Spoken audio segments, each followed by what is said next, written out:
Então, retomando, você quer fazer alguma pergunta já, então, a respeito do Espírito Santo? Começa aí, mano.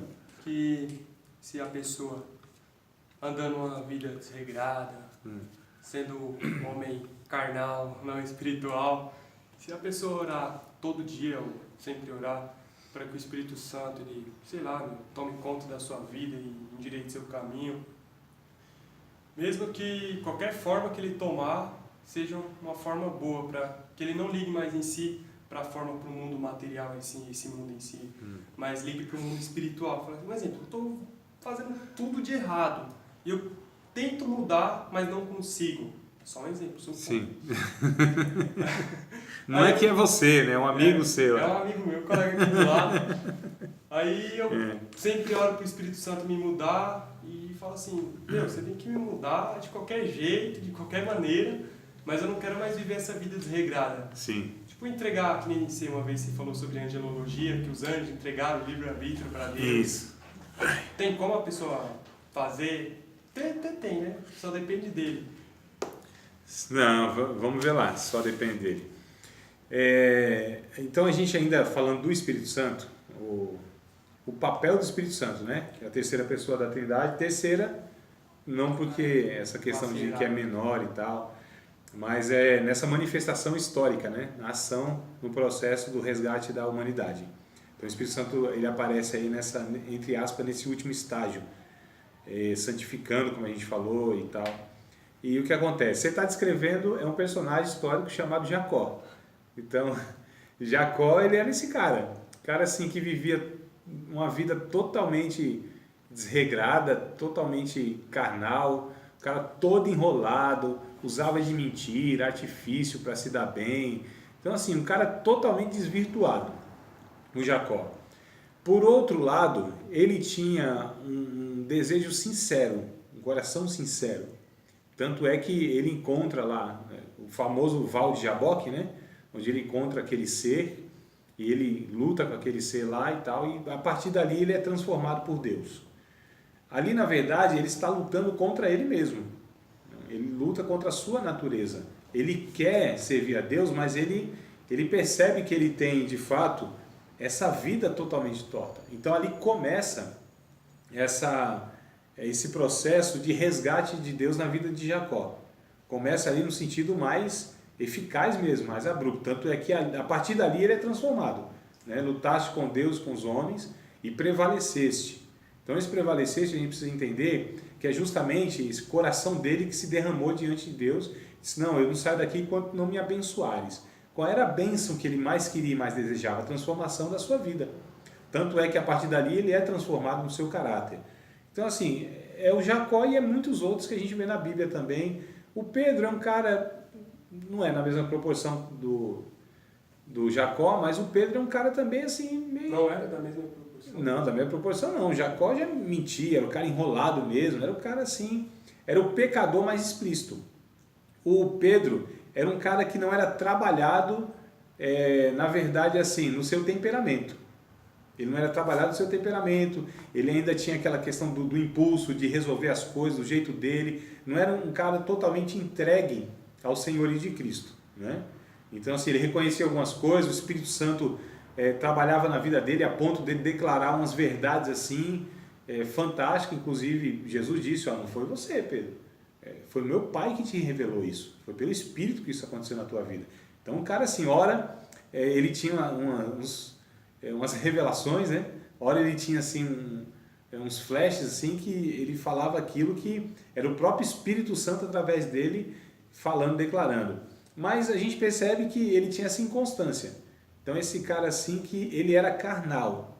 Só que o carnal nem sempre é o cara não convertido, é o cara ainda não trabalhado no seu temperamento, no caráter em si. Então o que acontece? O que o Espírito Santo, qual é o papel do Espírito Santo nisso? Justamente o que eu vou entrar aqui. O Espírito Santo, ele influencia o salvo. Ele influencia o salvo. Na verdade, o Espírito Santo, ele influencia o não salvo, salva e depois influencia aquele que já foi salvo. Influencia no que em si? No papel de santificação, de transformar essa pessoa. De fazer com que essa pessoa ela seja moldada no caráter de Cristo, que nela haja a característica de um salvo. Qual é a característica de um salvo?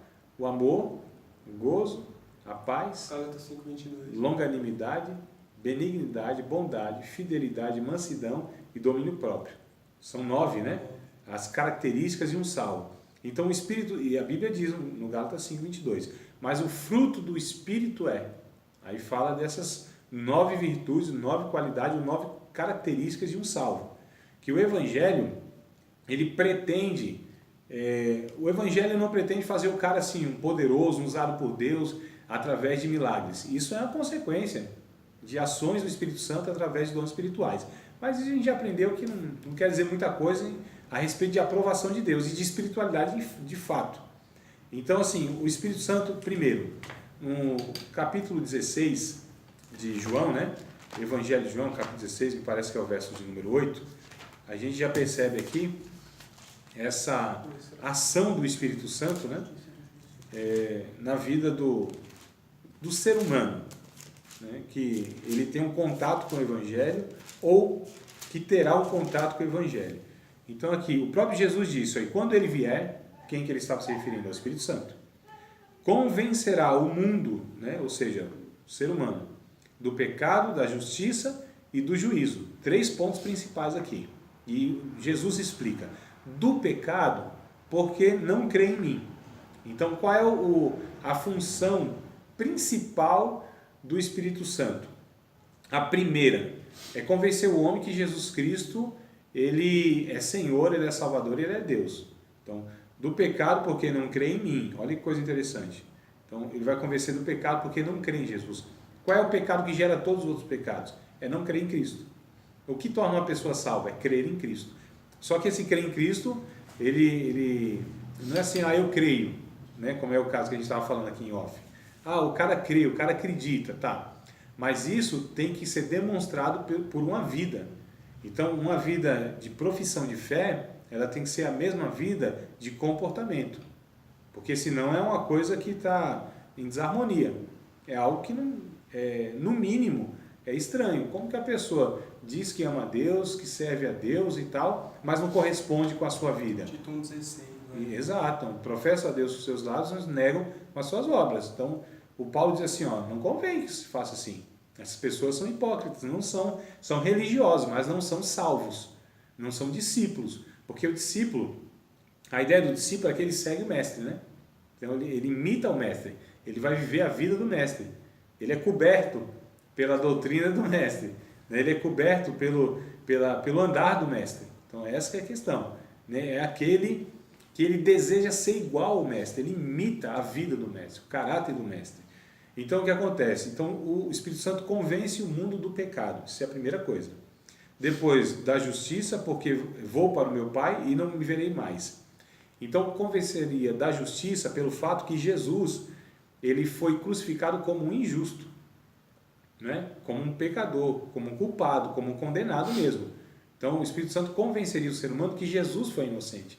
Pecador é ele, injusto é ele, condenado deveria ser ele. Então Jesus assumiu o seu lugar, ele é o inocente. Então o Espírito Santo convenceria o ser humano dessa inocência de Cristo, da justiça de Cristo. O verso número 11 é muito interessante, que diz assim, e do juízo, olha, Jesus vai explicando toda a declaração, né, do pecado, da justiça e do juízo. E do juízo porque já o príncipe deste mundo está julgado. Então o Espírito Santo também convenceria o ser humano, convence o ser humano, que Satanás já foi derrotado na cruz do Calvário. Então, o poder e o efeito do pecado, isso já foi, por Cristo, vencido. Né? O que diz lá 1 Coríntios capítulo 15, deve ser lá pelos versos de número 50, acho que até mais um pouquinho, não é? Mas é por aí mesmo, veja isso, é isso mesmo. Que diz que a força do pecado é a lei. Né? 15. Onde está o inferno teu avilhão? Onde está... 53. 53, então foi já que você acertou Aqui, no alvo, leia aí. Irmãos, vou ler do 50. Irmãos, eu declaro que na carne e sangue não pode herdar o reino de Deus, nem o que é perecível pode herdar o imperecível. Eis que vos digo um mistério, nem todos dormiremos, mas todos seremos transformados. no momento, no abrir e fechar de olhos, ao som da última trombeta. Pois a trombeta soará, os mortos ressuscitarão incorruptíveis, e nós seremos transformados e nós seremos transformados. 53. Pois é necessário que aquilo que é corruptível se revista de incorruptibilidade, e aquilo que é mortal se revista de imortalidade. Quando, porém, o que é corruptível se revestir de incorruptibilidade e o que é mortal de imortalidade, então se cumprirá a palavra que está escrita: a morte foi destruída pela vitória. Onde está, ó morte, a sua vitória? Onde está, ó morte, o seu aguilhão? O aguilhão da morte é o pecado, e a força do pecado é a lei. Isso. Mas graças a Deus que nos dá a vitória por meio de nosso Senhor Jesus Cristo. Portanto, meus amados irmãos, mantenham-se firmes e que nada os abale. Sejam sempre dedicados à obra do Senhor, pois vocês sabem que no Senhor o trabalho de vocês não será inútil. Então 56 e 57, que é o que eu queria aí, né? Que vai dizer sobre a força do pecado, o efeito do pecado, e isso foi vencido por Cristo. Então, né, esse aguilhão, esse poder do pecado foi vencido. Então Cristo venceu. Então o Espírito Santo convenceria o ser humano, no caso aqui, que já foi julgado o príncipe deste mundo. Então Satanás já foi julgado na cruz do Calvário. Então na cruz do Calvário ele foi julgado, vencido, foi condenado, né? Então o Espírito Santo, o papel do Espírito Santo é convencer o salvo, primeira coisa. Depois que ele convence, então esse salvo, ele é convencido de tudo isso, ele aceita tudo isso. Então o papel do Espírito Santo a partir daí é influenciar esse salvo. E aí a gente vai ler aqui Romanos capítulo 8, versículo de número 9. Acompanha aí na sequência dos versículos, Emerson, e aí você vai ter uma base melhor para extrair aí o que eu vou tentar passar para vocês. Romanos capítulo 8, verso 9, olha o que está escrito: vós, porém, não estáis na carne, mas no Espírito, se é que o Espírito de Deus habita em vós. Mas se alguém não tem o Espírito de Cristo, esse tal não é de Cristo. Então o Espírito Santo influencia o salvo. Primeiro, ele tem o Espírito de Cristo. A pessoa não anda mais na carne, ou seja, regida pelos critérios do velho homem. Carne, Paulo vai usar aqui como velho homem, a velha natureza. Esse é o sentido. Ele usa um se, né? Se. Isso porque ele vai falar, tem que, né? Se estáis em Cristo, né? Se vocês têm o Espírito, claro. Porque assim, Paulo ele sempre vai trabalhar na perspectiva de que os ouvintes dele nem sempre são de fato salvos. Ele vai falar, né? Se vocês são de Deus, se vocês andam no Espírito, quem está em Cristo, nenhuma condenação há, né? Quem anda no Espírito. Então assim, há condicionamentos. Paulo vai colocar, não é algo assim sem condição nenhuma, vai ter um condicionamento. Então assim, se você anda no Espírito, se você vive no Espírito, então você vai fazer a vontade do Espírito. Se você anda na carne, você vai fazer a vontade da carne. Então vai depender, quem é que está regendo a sua vida? É o velho homem? É os desejos do velho homem? Ou é a natureza regenerada? Então Paulo ele vai trabalhar nessa realidade, nessa possibilidade na vida de todas as pessoas que ele tem contato e que ele entende que abraçaram o Evangelho. Mas abraçaram o Evangelho de fato? Vocês permanecem no Evangelho que vocês abraçaram? Ou vocês estão assim se perdendo, voltando novamente à prática da velha vida? Então Paulo vê a possibilidade dessas pessoas voltarem, a possibilidade de uma apostasia, a possibilidade dessas pessoas abandonarem a fé, né? Olha que coisa interessante, 1 aos Coríntios capítulo 6, verso 19. Mas já terminou. Sim, aqui a questão é essa. O Espírito Santo, ele habita no cristão, né? E esse Espírito, ele vai influenciar pelo fato de habitar na pessoa, que é o próprio Deus. A gente está falando da pessoa de Deus, literalmente. Então, o que a gente está declarando aqui, irmãos, é que a terceira pessoa da Trindade, o próprio Deus, literalmente, vem habitar na vida do salvo. Habita, mora, não é um negócio assim que ele vinha e fazia alguma coisa e deixava a pessoa. Ele habita, ele mora.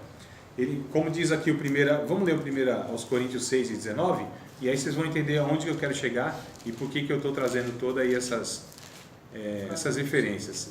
Então, olha só. Ou não sabeis que o nosso corpo é o templo do Espírito Santo que habita em vós, proveniente de Deus, que não sois de vós mesmos? Olha que coisa interessante. Então, o Espírito Santo, ele mora na vida do crente. O Pai Criador de todas as coisas, originou todas as coisas, sustenta todas as coisas, né? Na eternidade, envia o seu Filho. Seu Filho vem, se faz semelhante aos homens, anda aí por 33 anos aproximadamente entre os homens, tem contato com as pessoas, mostra quem é Deus, né? No seu caráter e tudo mais, morre e ressuscita, ascende ao céu, e vem o Espírito Santo agora para morar com a gente, morar literalmente. Então Deus, ele comprou para si esses seres humanos a ponto de ele mesmo agora poder habitar literalmente. Antes não podia, né? Antes esporadicamente na vida de um ou de outro, com um propósito muito definido, com algo muito específico, até cumprir uma tarefa. Reis, sacerdotes, profetas, juízes, né, que é um tipo de governante, rei. Então, assim, três classes, vamos colocar assim, de pessoas-chave no governo de Israel nesse processo. Agora, aqueles que aceitam a Cristo, sem exceção alguma, todos eles são habitação do Espírito Santo. Todos, sem exceção nenhuma. Não tem exceção. Todos os cristãos, eles têm a pessoa do Espírito Santo na vida deles. Por quê? Porque diz o texto, eles foram comprados, foram resgatados. Então esse templo agora, que é o nosso corpo, ele pode abarcar a pessoa de Deus. Porque o sangue de Cristo é que possibilitou essa reconciliação. O sangue de Cristo é que viabilizou agora Deus morar nesses seres humanos, embora ainda pecadores, mas agora já comprados pelo sangue de Cristo. Então o Espírito Santo morando na vida dessas pessoas vai influenciar essas pessoas, porque é a própria pessoa de Deus vivendo conosco 24 horas por dia, todos os dias da nossa vida. Olha só, e isso é literal, irmãos. E aí a gente vai ler o Efésios capítulo 4 e a gente vai perceber então que começa essa ação do Espírito Santo na vida pessoal de cada um. Isso é muito maravilhoso, porque assim, no Antigo Testamento tinha sempre aquela questão de que assim, Deus ele falava com o coletivo, né? Falava com todo mundo, mas sempre a partir de uma pessoa, não era? O profeta, né? O Moisés no caso, o profeta Elias, o Jeremias, ou um sacerdote e tal. Então sempre havia um intermediário, uma pessoa que era o porta-voz de Deus. A partir daquela pessoa que Deus ia se comunicando com um todo, né? Agora, que interessante é que agora o tratamento de Deus é pessoal, é individual. Deus agora se relaciona com cada um sem distinção nenhuma. Olha que coisa maravilhosa, irmãos. Então a gente está falando agora que Deus, ele é um Deus pessoal, né? É um Deus não de um coletivo. É um Deus não que se comunica só com um ou com o outro. Essa ideia, não, a vaso de Deus e esse Deus fala, não, amados. O Evangelho, ele vem nos trazer esse privilégio de que todos nós cristãos, discípulos de Cristo, são vasos de Deus, são ungidos de Deus, têm o Espírito de Deus, o mesmo acesso a Deus, né? São todos a habitação de Deus, todos têm condição de dobrar o joelho e falar com Deus pessoalmente, e não agora depende de um terceiro para fazer isso. Por quê? Porque agora é o próprio Deus que habita em cada um cristão, cada um discípulo, o próprio, irmãos. E aí eu não preciso de um fulano para fazer alguma coisa em meu favor, para que Deus me ouça, me responda, etc. Então o Evangelho, ele vem trazendo uma revelação muito interessante, que assim, agora nós somos reis, ou melhor, um reino sacerdotal, né? Todos agora são sacerdotes de Deus. Sacerdotes de quem? Se a gente não precisa mais interceder. Eu não sou sacerdote do Erickson, o Erickson não é sacerdote do Nessi, o Nessi não é meu sacerdote. Então, se nós somos sacerdotes, nós intercedemos por quem? Por aqueles que ainda não são. Entende, irmão? Então, o reino de sacerdotes intercede por aqueles que ainda não são. Não é um pelo outro, nesse sentido que agora um precisa do outro para se chegar a Deus. Nós oramos uns pelos outros em outro sentido. Mas não no sentido que, olha, para Deus te ouvir agora, eu vou interceder por você.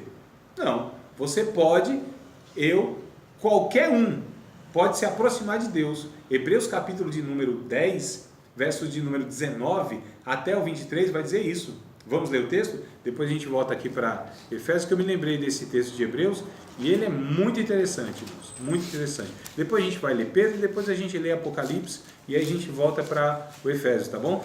16, não. Capítulo 10, né? 10. A partir do verso 19. 19. Então capítulo 10 de Hebreus, o verso 19 até o 23. Se quiser ler, Erickson, pode ler, meu irmão. Pode? Pode, por favor. Portanto, irmãos, temos a plena confiança para entrar no lugar santíssimo pelo sangue de Jesus, por um novo e vivo caminho que ele nos abriu por meio do véu, isto é, do seu corpo. Temos, pois, um grande sacerdote sobre a casa de Deus.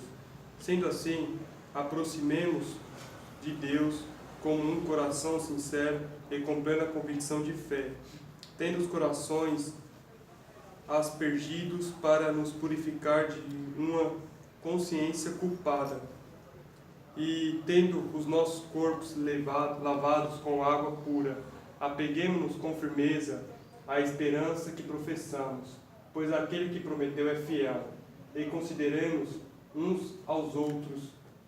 Já passou. É só o 23 mesmo. Isso, só até o 23. Apeguemo-nos com firmeza à esperança que professamos, pois aquele que prometeu é fiel. Fiel.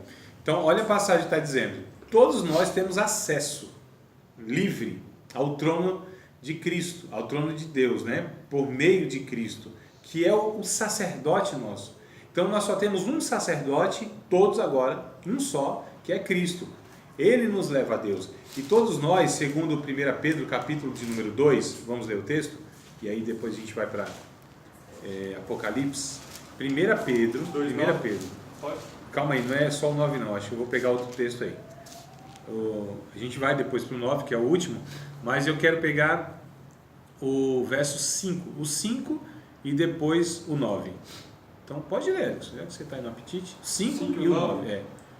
Vocês também estão sendo utilizados como pedras vivas na edificação de uma casa espiritual para serem sacerdócio santo, oferecendo sacrifícios espirituais aceitáveis a Deus, 9. por meio de Jesus Cristo. Isso, 9 agora.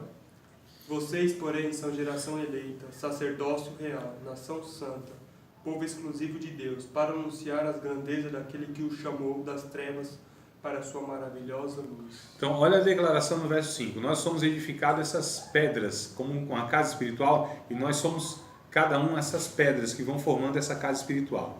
Qual é o propósito disso? Para que a gente ofereça como sacerdotes sacrifício agradável a Deus por meio de Jesus Cristo.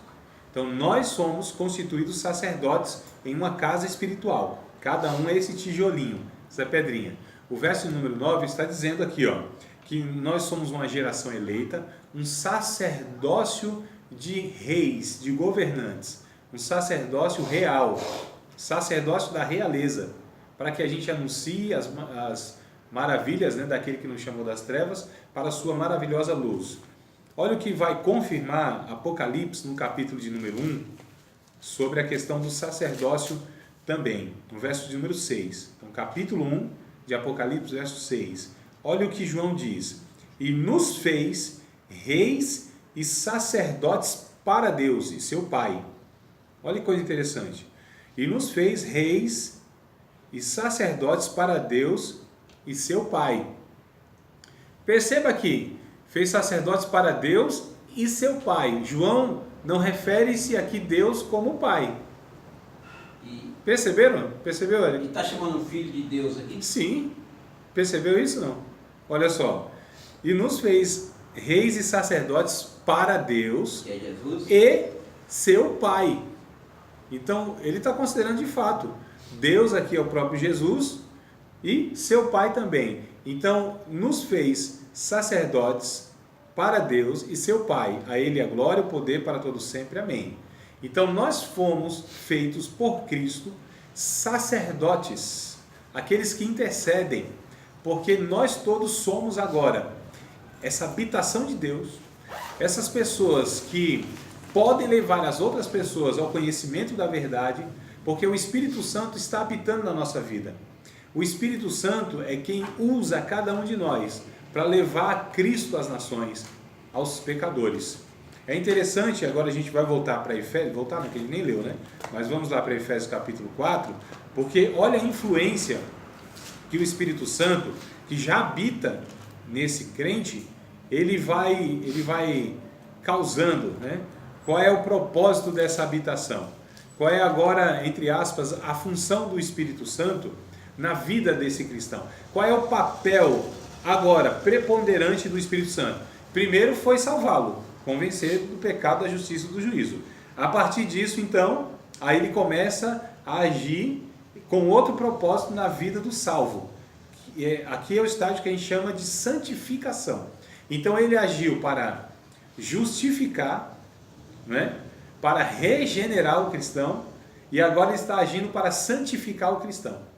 Então regenerou, justificou. Isso para mim é um ato simultâneo, ele acontece ao mesmo tempo. Ele justifica e regenera. Regenera justificando, ou justifica regenerando. Não é algo sequencial, é concomitante, acontece ao mesmo tempo.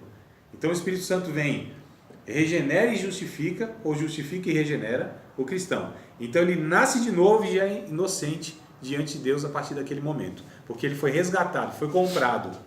E a partir daqui, então ele começa a santificar, que é um processo que todos os cristãos entram a partir da salvação até o final da vida. E o que é a santificação?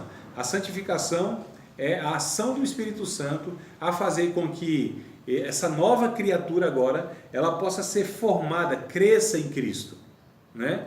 O próprio Efésios, um pouquinho antes, vai dizer que para que cada um chegue ao conhecimento da verdade, a estatura de varão perfeito, né? Lá para o verso 12 ou 13, não é isso?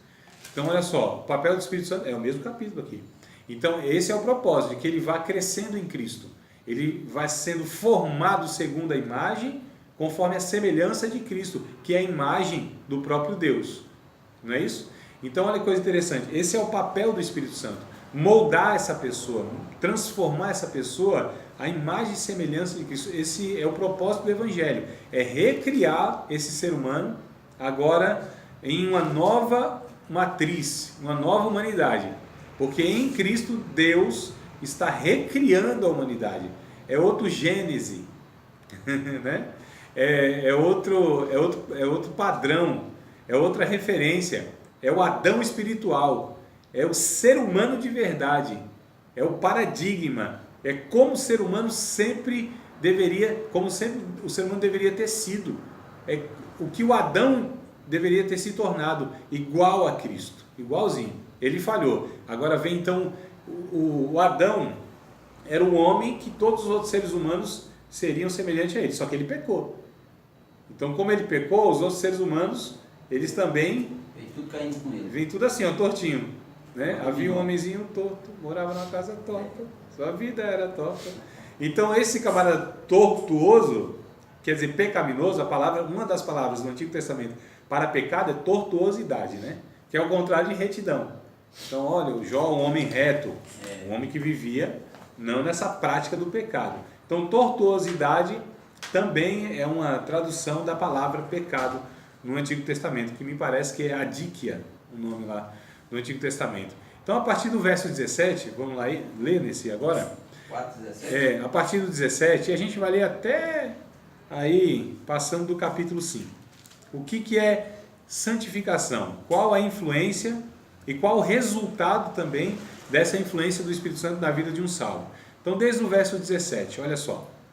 E digo isto, e testifico no Senhor, para que não andeis como andam também os outros gentios, na vaidade do seu sentido. Entenebrecidos, né, no entendimento, separados da vida de Deus, pela ignorância que há neles pela dureza do seu coração. Então Paulo vai descrevendo como é a vida dessas pessoas. No verso de número 19. Os quais, havendo perdido todo o sentimento, se entregaram à dissolução, né? Uma vida totalmente desregrada, para com cobiça cometerem toda impureza. Então essa é a vida daqueles que não conhecem Cristo, e Paulo está dizendo, vocês não devem viver dessa forma. Vocês não podem viver segundo essas pessoas, da mesma maneira que eles vivem, porque agora o Espírito Santo está na vida de vocês. Então, olha só o que ele diz a partir do verso 20. Mas vós não aprendestes assim a Cristo, se é que o tendes ouvido, e nele fostes ensinado, ou seja, em Cristo, né? Como está a verdade em Jesus. E que quanto ao trato passado, ou seja, essa vida toda de pecado, de erro e tudo mais, vocês devem se despojar desse velho homem, ou seja, se despir desse velho homem, né? Deixar esse velho homem, que se corrompe pelos desejos ilícitos do seu engano. E vos renoveis, olha que coisa interessante, agora vocês se vistam no espírito do vosso sentido, e vos revistais do novo homem, que segundo Deus é criado em verdadeira justiça e santidade. Pelo que deixai a mentira, falai a verdade, cada um com seu próximo, porque somos membros uns dos outros. Irai-vos e não pequeis, não se põe o sol sobre a vossa ira. Paulo está alertando, cuidado, ainda haverá a ira, ainda haverá sentimentos e comportamentos e desejos que não são pertencentes à nova natureza, cuidado com isso, né? Então vocês vão até fazer algumas coisas, mas não pequem, controle isso. Verso 27, não deis lugar ao diabo, aquele que furtava não furte mais, antes trabalhe fazendo com as mãos o que é bom para que tenha o que repartir para com o que tiver necessidade. Não saia da vossa boca nenhuma palavra torpe, mas só a que for boa para promover edificação, para que dê graça aos que ouvem. Olha que coisa interessante, não entristeçais o Espírito Santo de Deus, no qual estáis selados para o dia da redenção. Então Paulo vai dizendo, vocês são a habitação do Espírito Santo, ele está na vida de vocês para transformar vocês, para que vocês não tenham a mesma vida dos gentios e a vida passada que vocês tiveram, de descontrole, de cobiça, de engano, de desejos ilícitos, né? Então o Espírito Santo está na vida de vocês para transformar tudo isso, para refrear o mal, olha só, e para dar condições para que vocês façam a vontade de Deus. Então ele diz aqui, não entristeça o Espírito Santo, porque ele agora é a pessoa de Deus que está em vocês. Vocês estão selados para o dia da redenção. Vocês têm lá a garantia na vida de vocês, que é o Espírito Santo. Toda amargura, ira, cólera, gritaria, blasfêmias e toda malícia seja tirado de entre vós. Então a gente entende que essas coisas entristecem o Espírito Santo, né? Antes, sede para com os outros benignos, misericordiosos, perdoando-vos uns aos outros, como também Deus vos perdoou em Cristo. Sede, pois, imitadores de Deus, como filhos amados. Andai em amor, como também Cristo vos amou e se entregou a si mesmo por nós em oferta e sacrifício a Deus, em cheiro suave. Mas a prostituição, toda impureza, ou avareza, nem ainda se nomeie entre vós como convém a santos. Ou seja, que isso não seja, né, uma realidade entre vocês. Nem torpeza, parvoíce, chocarrice, que não convém, mas antes ações de graças, porque bem sabeis isso, que nenhum fornicador impuro ou avarento, o qual é idólatra, tem herança no reino de Cristo e de Deus. Ninguém vos engane com essas palavras, porque por essas coisas, aqui que Paulo está alertando, vem a ira de Deus sobre os filhos da desobediência. Portanto, não sejais seus companheiros, porque no outro tempo éreis trevas, mas agora sois luz no Senhor, andai como filhos da luz, porque o fruto do Espírito está em toda bondade, justiça e verdade, aprovando o que é agradável ao Senhor. Não comuniqueis com as obras infrutuosas das trevas, mas antes condenai-as, porque o que não comuniquei aqui não tem a comunhão, tá? Esse é o sentido, não tem a comunhão, né, com essas obras infrutuosas das trevas. Porque o que eles fazem oculto, até dizê-los é indecente. Mas todas as coisas se manifestam sendo condenadas pela luz, porque a luz tudo manifesta. Pelo que diz, desperta, ó tu que dormes, levanta-te dentre os mortos e Cristo te esclarecerá. Portanto, vede prudentemente como andais, não como loucos, mas como sábios, remindo o tempo, porque os dias são maus. Pelo que não sejais insensatos, mas entendei qual seja a vontade do Senhor.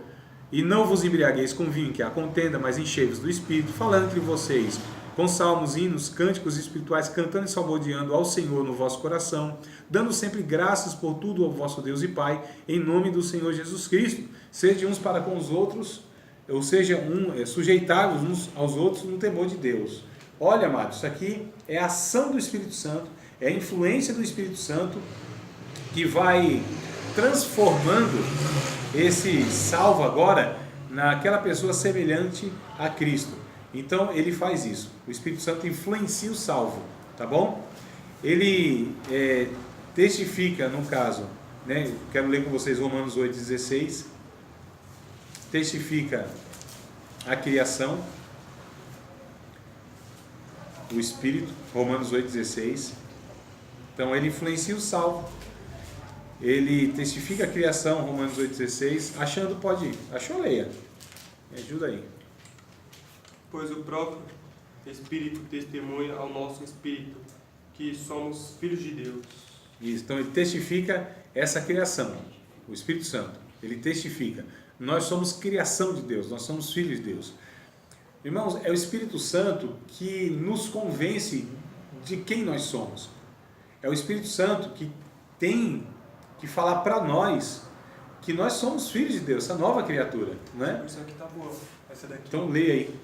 O próprio Espírito se une ao nosso Espírito para testemunhar que somos filhos de Deus. Olha só que coisa interessante.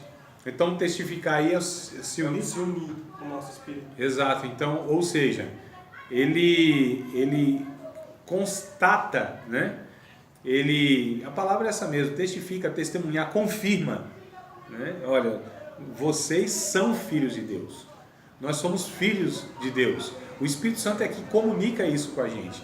Lá em João, capítulo de número 1, versículo de número 11 e 12, tem um texto muito interessante também a respeito dessa questão aí de ser filho de Deus, né? O poder que nos foi dado. Então, João vai dizer, olha, Jesus veio para os que eram seus, os judeus.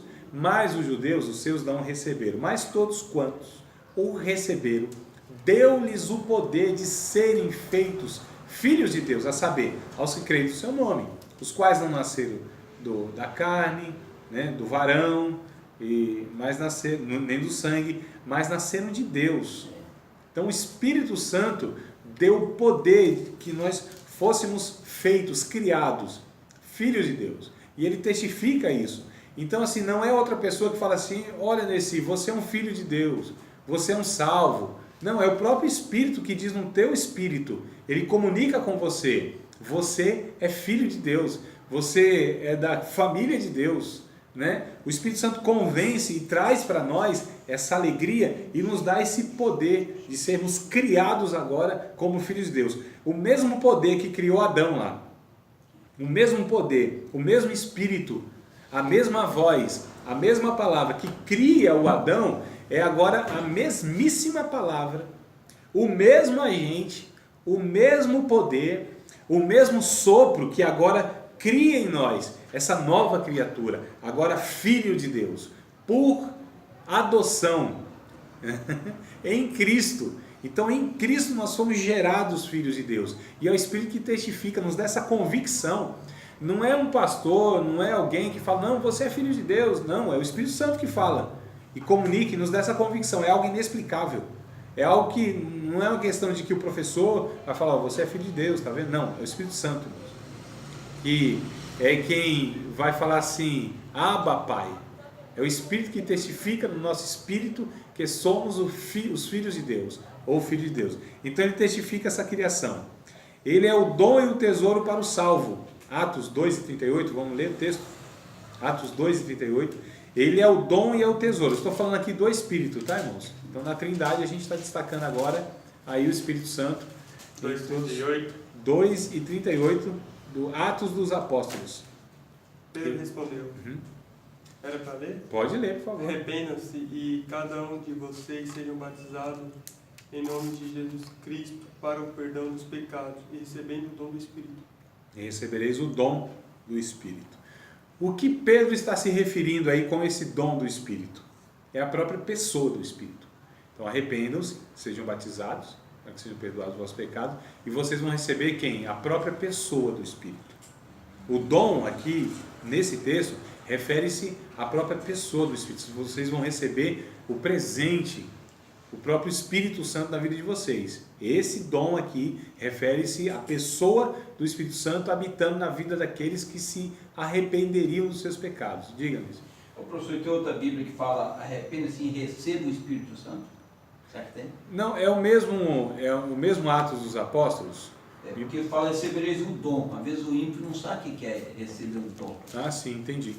Aí cabe a nós também pregar ou explicar, né? Mas olha só, no capítulo 3 de Atos também, Atos, capítulo 3, verso 19, é muito interessante também esse texto aqui. Mas outra versão, talvez, para a pessoa que a gente for explicar ou pregar, ela já tem uma clareza maior. Mas aqui, o dom do Espírito Santo é a própria pessoa, né? Mas olha só o 3,19. Arrependei-vos, pois, e convertei-vos, para que sejam apagados os vossos pecados, venham assim os tempos do refrigério pela presença do Senhor. Então, já aqui semelhante à ordem de Pedro, né, para aquela multidão lá, aqui também continua a respeito de se arrepender, se converter, para que os pecados sejam apagados, e esses pecados apagados, eles recebam o refrigério do Senhor, a própria presença do Senhor. A presença do Senhor Jesus Cristo através do Espírito Santo, né? Essa que é a beleza do livro de Atos, mostrando que cada um que aceitava essa mensagem, o Espírito vinha residir na sua vida. Muitas vezes através já de uma manifestação de línguas, uma manifestação através de uma mensagem profética, né? Então, esse Espírito vinha. Era muito interessante a gente ler o Atos dos Apóstolos, porque assim, essas pessoas aceitavam a mensagem automaticamente e evidentemente o Espírito Santo vinha sobre a vida dessas pessoas. Algumas profetizavam, outras falavam em línguas. É um negócio assim muito lindo, muito interessante. Já para ver essa ação abrupta, né, poderosa do Espírito Santo, a terceira pessoa da Trindade, vindo sobre a vida dessas pessoas, já mostrando uma nova era. É meio perigoso usar essa palavra, mas no sentido bíblico, né? Já agora era uma nova época, já era o reino inaugurado, já era aquela profecia lá do Joel dizendo que agora o Espírito Santo vinha repousar e habitar sobre toda a carne. Olha que coisa interessante. Que é o que Pedro prega no capítulo 2, né? Oh, varões galileus, esses homens não estão embriagados, segundo vós pensais, mas isso é o que foi profetizado pelo profeta Joel, que diz Deus que nos últimos tempos vossos filhos, vossas filhas profetizariam, os vossos velhos teriam sonhos, e ele vem falando lá um bocado de característica, mas falando que o Espírito Santo é que foi derramado, que foi profetizado lá em Joel, e estava acontecendo naqueles dias. Então o Espírito Santo veio mesmo com poder, com virtude, com evidência externa, com manifestações de milagres, os dons carismáticos, né? Aquela evidência assim, onde as pessoas estavam olhando e testificando que havia uma ação de Deus lá espantosa, e as pessoas de fato perguntavam, né? E reconheciam que Deus estava de fato no meio deles. É muito interessante então essa questão. Vamos ler mais um texto para falar sobre o dom e o tesouro, né, para o salvo, que é o próprio Espírito Santo, que é 2 aos Coríntios, capítulo 1, versículo número 21 e 22. Então, falando a respeito da terceira pessoa da Trindade, nessa ação sobre a vida do salvo. Então, 2 aos Coríntios, não é a primeira, a carta é a 2ª, capítulo 1, versículos número 21 e 22. Ó. Mas o que nos confirma convosco em Cristo e que nos ungiu é Deus. Então, Deus que unge e confirma essa unção em Cristo, o qual também nos selou e nos deu o penhor do Espírito em nossos corações. Então o Espírito, ele é o dom e é esse tesouro que é depositado em nós, né? Esse penhor. É muito interessante aqui que Paulo ele diz que esse penhor, essa garantia, penhor é isso, né? Uma garantia. Essa garantia de Deus foi nos dada por meio de enviar o Espírito Santo e habitar em nós. E nós recebemos a unção. Todos os cristãos são ungidos com a mesma unção. Então tem esse negócio de gente mais ungida ou menos ungida. Como é que sabe o que é penhor? Penhor? Não sei, tu sabe?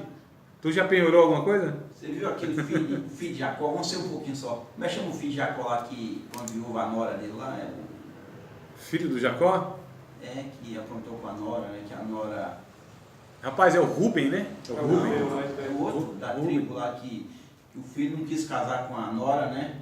Aí ele foi atrás da prostituta, né? E acabou... Sim, o Jacó.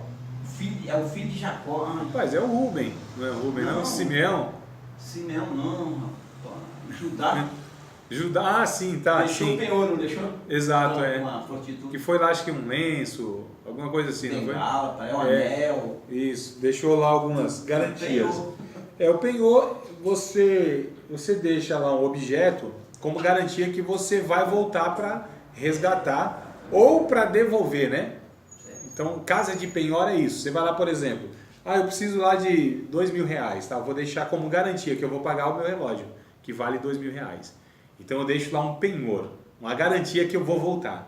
Então, o próprio Deus, ele deixou uma garantia que vai voltar para nos buscar. Qual é essa garantia? É o Espírito Santo em nós. É esse tesouro, é o penhor. É a garantia que nós temos. Nós temos o selo. Nós somos propriedade de Deus. Então ele disse que vai voltar e ele vai mesmo. Qual é a garantia que ele deixou? O seu Espírito habitando em nós. O próprio Deus habitando em nós. Né? Então isso, se os pentecostais tivessem vindo, ia dar glória a Deus. Ele... Só os tradicionais. Só os sorveterianos, só os frios. Então ele é consolador, irmão. João capítulo 14, vamos ler o texto? João, Evangelho de João, capítulo de número 14. Olha que coisa interessante. Ele é a terceira pessoa da Trindade. Ele é o Consolador. É o Paracleto, né? Como diz aí. Isso, o Paracleto. Não se turbe o vosso coração. Credes em Deus, crede também em mim. Na casa do meu Pai há muitas moradas. Se não fosse assim, eu vou teria dito. Pois vou preparar lugar. Mas eu quero pular daqui, irmãos, porque é Jesus falando e tal, que viria. Mas ele vai falar de um outro Consolador que ele enviaria enquanto ele estivesse ausente, né? Como pessoa mesmo. Então ele iria para o céu, ele iria ao céu, ao trono do Pai, ele iria retornar para lá. A partir do verso de número 16, eu acho muito interessante, 16, aí nós vamos ler o 16 em diante. Olha que coisa interessante. Aqui a Trindade aparece assim de uma maneira muito explícita, né? Aí Jesus dizendo, eu rogarei ao Pai. Então olha só, é uma pessoa pedindo para outra, não é? Então não tem como ser todos uma mesma pessoa, né? Então eu rogarei ao Pai. Então o Filho pediria ao Pai e ele vos daria outro Consolador. Então só nesse versículo já aparecem os três, irmãos. Que ele era um, que ia mandar outro, né? Isso. Então ele é uma pessoa, ele pede a outra pessoa para enviar outra pessoa. Não é aqui, meu Deus, é claro a Trindade aqui em um único versículo. Olha só, como que alguém roga para si mesmo, pede para si mesmo e para enviar a si mesmo? Não tem lógica, não é? Olha só como as pessoas que não creem na Trindade, meu Deus, eles não leem Bíblia, né? Não leem a Bíblia, é um negócio assim assustador. E eu rogarei ao Pai, ele vos dará outro Consolador para que fique convosco para sempre. O Espírito da verdade que o mundo não pode receber, porque não vê. Ou seja, o mundo só recebe aquilo que vê. Isso seria pela fé. Nem o conhece, mas vós o conheceis, porque habita convosco e estará em vós. Olha só. Não vos deixarei órfãos, voltarei para vós. Ainda um pouco e o mundo não me verá mais, mas vós me vereis, porque eu vivo, e vós vivereis. Olha só, vocês vão me ver porque eu vivo. Agora, Jesus viveria em nós através do seu Espírito. Sim, assim. O professor, ele falou assim, enviou outro Consolador. Então ele já é um.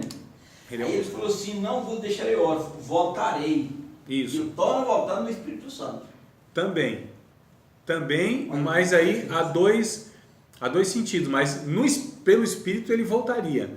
Porque quem tem o Espírito tem o Filho. Quem tem o Filho tem o Pai. Não há como você ter um e rejeitar os outros. É impossível. Sabedoria dela, não. Irmãos, não tem, porque assim, quem recebe o Pai recebe o Filho, quem rejeita o Filho rejeita o Pai. Quem rejeita o Espírito Santo também rejeita o Pai e o Filho.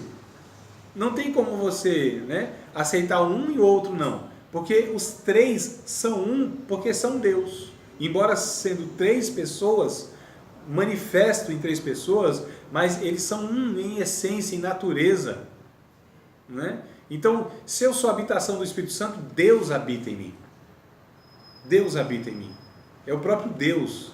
É a Trindade habitando em mim agora, por meio do Espírito.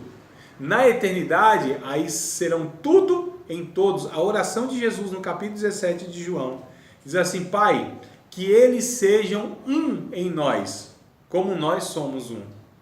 Então, naquele dia, todos serão um em Deus. Olha que coisa interessante. Deus se fez homem para que o homem se faça um Deus. Agora que eu me entendi, faz aquela aula. Você vê só, não é para que o homem se torne Deus, porque o homem nunca se tornará Deus, mas ele se tornará um com Deus. Esse é o sentido. Esse é o sentido. Um com Deus, né? Assistindo o quê? É de René. Aí, ó. Aprenda muito com ele. Verso de número 19. Ainda um pouco e o mundo não me verá, não me verá mais, mas vós me vereis, porque eu vivo e vós vivereis. Naquele dia conhecereis que estou em meu Pai, e vós em mim e eu em vós. Olha só. Percebe, amado? Que coisa linda.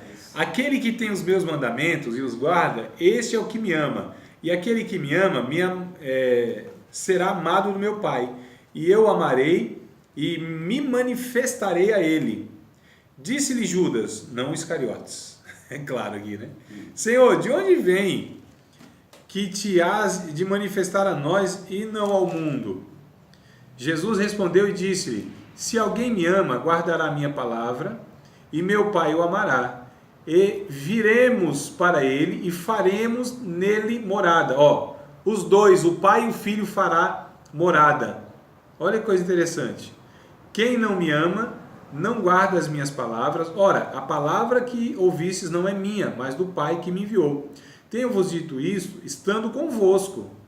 Mas aquele Consolador, o Espírito Santo, que o Pai enviará em meu nome, vos ensinará todas as coisas e vos fará lembrar de tudo quanto vos tenho dito. Deixo-vos a paz, a minha paz vos dou. Não vou-la dou como o mundo a dá. Não se turbe o vosso coração, nem se atemorize. Ô irmãos, é tão interessante aqui, ó, que Jesus, olha como ele entrelaça tudo. A palavra não é minha, é do Pai. Eu envio o Espírito vem para tornar real a minha obra em vocês e para ensinar vocês aquilo que eu falei, ou para lembrar vocês aquilo que... Então a Trindade está entrelaçada aqui, ó. Olha o movimento aqui, irmãos, presta atenção aqui, ó. Olha para cá, ó. Olha o movimento aqui, ó, da ciranda, da pericorese, da dança, onde cada um aparece em cada momento.